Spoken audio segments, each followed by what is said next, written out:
Hello, everyone. I'm Anita Kannan. I'm a founding member at I Health, where I also lead machine learning research. I take this opportunity to thank the organizers of NLP Summit for inviting me to share our work at I. Thank you, all the viewers of this recording. Feel free to reach out to me if the space interests you. The focus of this talk will be about how natural language processing can be used to scale healthcare access for everyone. First, let's begin with what does it mean to have healthcare access? We'll use the definition from Institute of Medicine. It says it's a timely use of healthcare services for best patient outcomes. Unfortunately, more than 50% of the world population and 40% of working age adults in the US have little to no access to care in a timely or an affordable way. In this decade, we have the obligation to change the status quo. At Curai, we have the mission to scale access to care for everyone. We take a thoughtful approach of bringing together practitioners and AI towards this mission. I would like to put a plug for Xavier Amatran's talk that happens earlier today, if you're watching the video on Tuesday. In that talk, he details our approach to online virtual care. The focus of my talk will be to set the backdrop of AI and NLP in healthcare and go further into the details of our research at Curai towards the mission. We'll first introduce how NLP is used in healthcare and provide our vision at Curai. Then I'll discuss the research at Curai, highlighting two main approaches. So let's start with the background. The earliest AI NLP systems in healthcare goes all the way back to 1960s. The first such system is called Eliza, which was built to respond as a psychotherapist. Eliza's NLP was at that time still nascent. Given the patient text, certain keywords are identified, rule-based values are applied on those keywords, and then transformed as a response to the patient. For example, when the patient says they're unhappy, it immediately triggers a question to ask what made them unhappy. This limited view of this approach is not to build a real-world knowledge of contextual therapy, but just to reflect on the patient's input and be a little bit more empathetic while gathering more information based on what the patient says. The 1970s and 80s took a very different approach towards AI and helping the clinical decision-making. In particular, the focus was on building expert systems or knowledge bases and inference engine that can be used by the clinicians in decision-making. The idea is that the physician can query the AI inference engines with a set of medical findings and then return a possible diagnosis in a ranked order. For instance, when the doctor sends in a query such as abdominal pain and nausea, it may return with a hypothesis of gastroenteritis or traveler's diarrhea in this case. There is no real NLP used here, and the doctors are expected to be well-versed in the knowledge base of the underlying inference engine. So naturally, this did not scale sufficiently enough.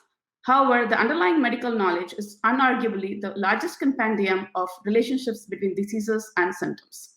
We'll use this kind of data later in our research as well, on bringing together these compendium of knowledge along with AI and deep learning in particular.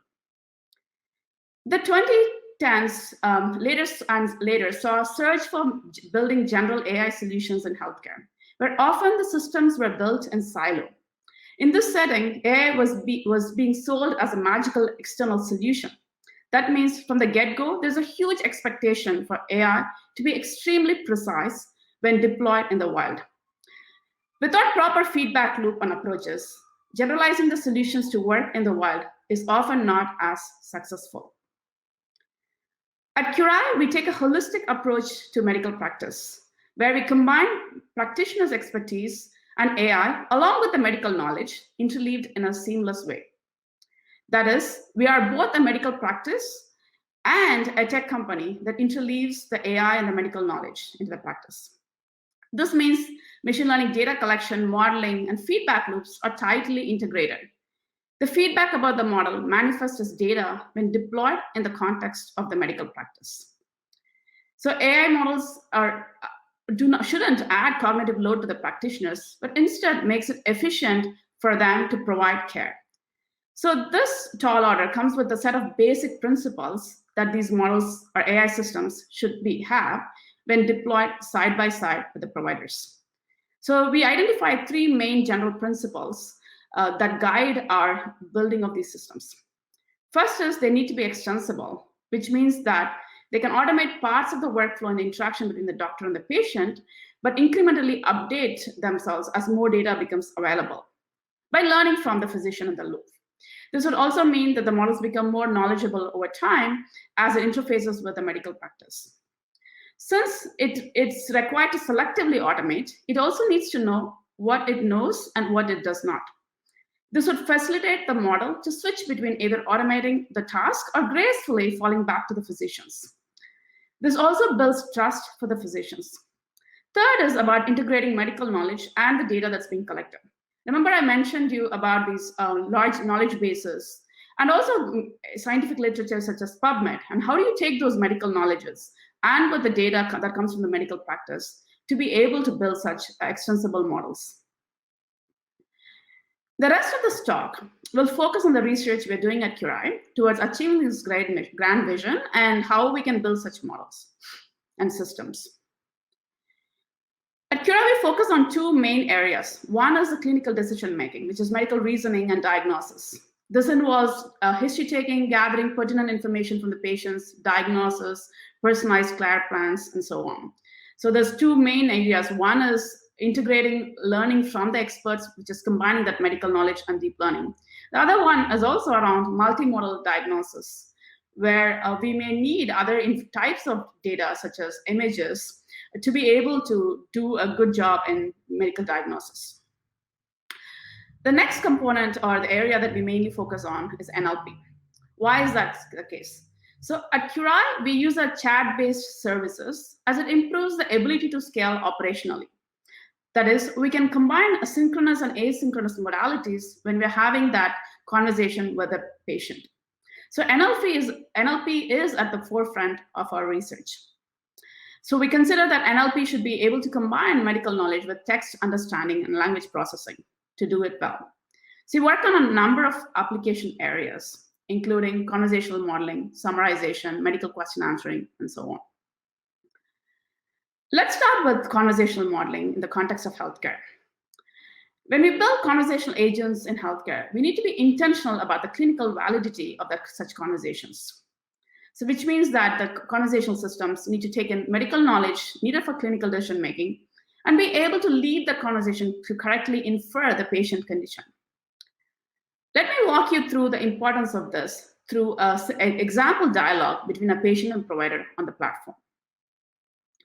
In this example, a patient comes into our system. They describe their health issues in their own terms. We call this as patient language. The first important task is to really map that patient language in medical terms. For instance, the technical term constipation is subtly mentioned by the patient when they say, it feels like I need to do a clean out. Then we need to gather more information around these concepts. So when a person says they're constipated, medically it's important to know how long this has been. A constipation for 5 days is medically serious than if it is just for a day. So this information needs to be taken into account by asking other clinically relevant information as well. So in this example, starting from abdominal pain and constipation, doctors build a mental model of possible diagnoses and then ask questions to either rule in or rule out those hypotheses. Even though two doctors may collect information not in an identical manner, there's always parsimony and is always medically rooted. For instance, in this example, you can see that the doctors end up asking about their nausea and vomiting, and also if they have traveled somewhere, to just rule in or rule out whether they have traveler's diarrhea or is it just gastroenteritis, and so on. Now, because there's multiple ways to ask questions and there are many questions to be asked, and the state space of possible outcomes at the end of this conversation is large, you really need to have a conversational systems that successfully integrate clinical decision making with language generation and reasoning. So just naively looking at this as data of conversations and training models is not as effective and will not be as effective for clinical validity than if you had used an entire clinical decision making as a backbone towards that conversational modeling. I just want to also highlight that during this entire chat conversations, the doctors need to use appropriate levels of empathy that's attuned to patients' level of comfort. So a chat-based conversation like this would allow ample time for the doctors to educate the patients, empower them to own their health, and hence participate in making decisions about the care plan, as opposed to being highly prescriptive to their patients.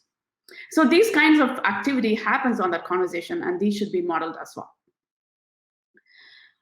So as a more in-depth understanding of how our approaches, we'll give you an example in the context of conversational modeling, where we discuss the task of understanding patient language. In particular, we're interested in identifying the medical concepts from patient text. So in this slide, I'm showing you examples of patient text in the left and the corresponding medical concepts in the right. Consider, for instance, a second example where the patient says they have heavy bleeding, severe cramps, and pain in left leg. So heavy bleeding on its own as a phrase can mean bleeding of any parts of the body, internal or external, right? When combined with abdominal cramps, it gives you evidence of it being heavy uterine bleeding. Now, there are multiple challenges in solving this seemingly simple, easy to articulate a problem space. First, it's multi-label problem, where every medical concept in each piece of that information shared by the patient is extremely important. So in addition to the correctness of identifying the concept, the completeness in gathering all that pertinent medical concepts in that text becomes extremely important. Second, for really good reasons, some symptoms are much rarer in people than other symptoms. This also means that it induces a long-tailed distribution. So the approach of taking the top K frequent symptoms and learn model for just those symptoms is not really a right approach, given that we need to have this notion of completeness as well. So we need to be able to infer all the medical concepts, however rare they may be in the population. This also opens up to the question in the context of machine learning about the data availability. Clearly, there is going to be a huge data skew because of those long tail distributions, and often we may not even have the concepts in our set of training data that we have initially to be able to even train a model to begin with that covers all possible medical concepts. So to overcome these challenges, we ended up using this idea of active learning in solving this problem. So just a quick rundown on what active learning is. So the active learning is really about having a very large amounts of unlabeled data and a small amount of labeled data.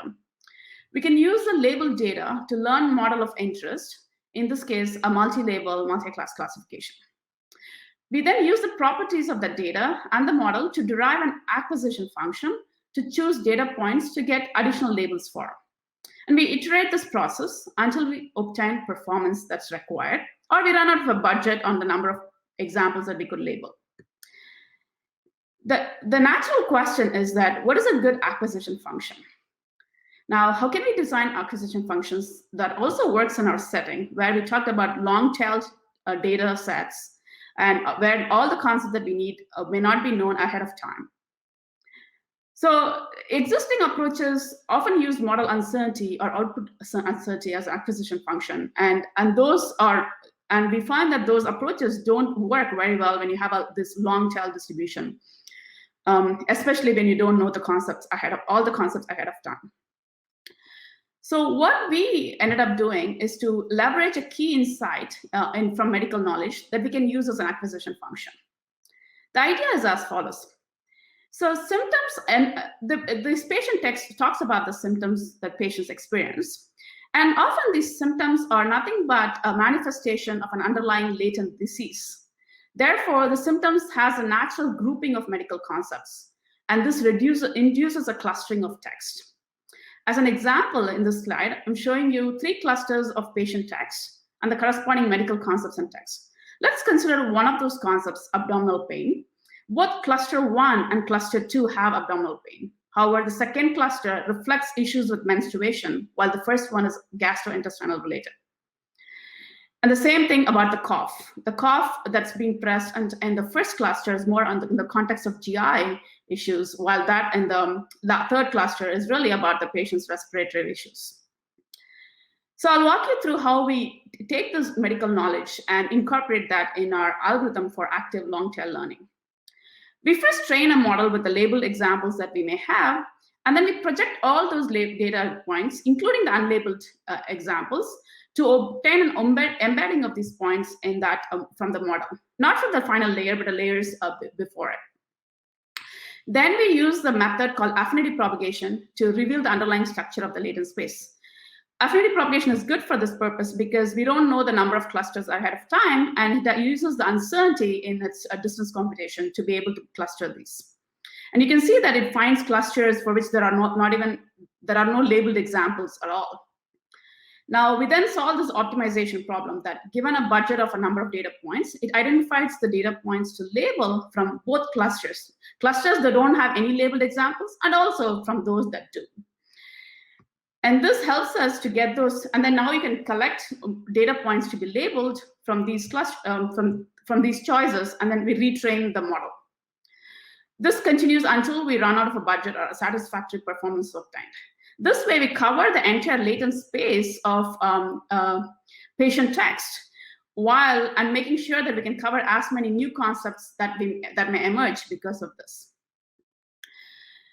Now, as I said, this continues until a satisfactory performance is obtained, right? So in this example, you can see there's a new label in red in color that was introduced to this. So in the interest of time, I will not go into the details of the results, and most of it is in our paper that we present at NeurIPS ML4H and are available on arXiv. We show that we can get, with just 10%, like just 100 examples, we can cover a lot more, we can get accuracy that are comparable or closer, that can get us closer to the test set. But at the same time, we need a few number of examples.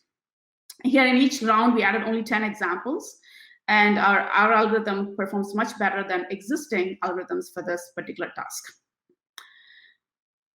So as an additional example, we'll discuss the importance of summarization for chat-based conversation, a dialogue summarization. A dialogue summarization plays an integral part of the conversation as it increases provider efficiency. It reduces the need to do mundane texts after the takeaway practitioner's time. This includes recapping after the conversation, or after writing an after-visit summary, or a handoff as patients interact with different providers. Here's an example conversation from our platform. The summary we are looking for is something that's a bit of sequential in nature, so that as the conversation moves from initial, what happens is that why do we need such a sequential conversation? First is, you can see that there's a one-to-one correspondence between the chat and the summary that's created as the conversation unfolds, right? This form of summarization has two advantages. It can be suggested as a workup, as part of the workup with the patient, so that the providers can edit while waiting for the patient to respond to the textual chat interface. Now, this means that it doesn't add additional cognitive load to the providers. Contrast this if they need to check for correctness of the entire conversation in the summarization in one single go. The edits from the providers serve as labeled data for improving the summarization models. So how do we design the model? We want to have a hybrid between abstractive and extractive summarization. So because we want to copy more because it preserves integrity of what is being said.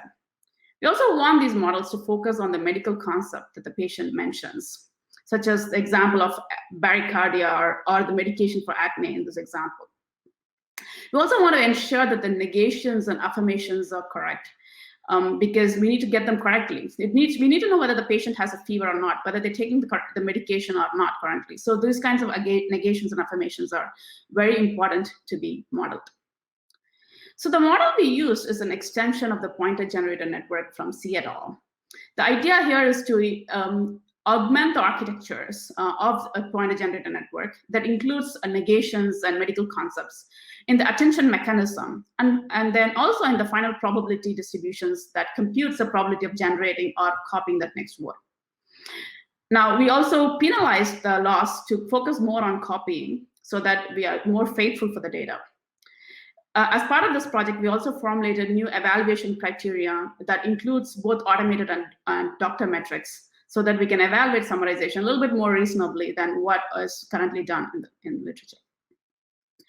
Here I'm going to show you some example results to really differentiate our model from taking a general pointer generated network and just fine-tuning on our data set. So in the first example, we can clearly see the difference between our approach and the base generator model, pointer generated network. Right. The third example is the more interesting one, because both models are correct in this case, except that our proposed model actually copies no from the patient text, as opposed to hallucinating, because hallucination of these kinds of things is very dangerous. In the human evaluation with the doctors, we see that 80% of summaries had most information compared to the baseline with only 60%. In a comparative analysis that we did, 37% of the time, the model did better over baseline. This also alludes to a potential ensemble approach, since only 5% of the summaries are not accepted. So I'll again refer you to the paper to look at more results and more in-depth analysis of this work. I just wanted to tell you a little bit about our recent work as a sort of a teaser for what's coming next from Curai. So we have been recently investigating how GPT-3 can be harnessed and be medically aware to supplement our training data strategy. We find that we have a new algorithm for how to make GPT-3 a little bit more medically aware, and we find that our algorithm on top of GPT-3 leads to improved performance over data that's only manually labeled. The biggest gain is when both types of data, both human labeled and data simulated from GPT-3, are used to train a model. This is still in works, and we'll share more results as we finish this line of work. But you can see that in these examples here that a model that's trained on both human and GPT-3 does much better than a model on either trained just on human data or just on GPT-3 data alone. So hope I gave you a good overview of some of the work that we have done at Curai. And to summarize, we mainly focus on two main areas of research, one on clinical decision-making and reasoning, another one on NLP at Curai.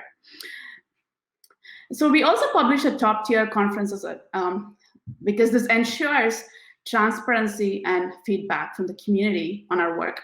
It also encourages people to work on these problems that we think that are extremely important to be solved to truly get to that mission of scaling healthcare for everyone, and being able to have AI be part of the solution. So in conclusion, we are at a time with tremendous opportunity and a big obligation to scale the care. We strongly think that technology and AI will play a big role in this. Research at the intersection of AI and healthcare will continue to be paramount importance. As I said, this research needs to happen within the alignment of medical practice, with models capable of operating in the wild. If this area interests you, please do reach out and be part of this journey towards building a great medical practice that actually is available for everyone and accessible for everyone, and in providing great quality care. Thank you.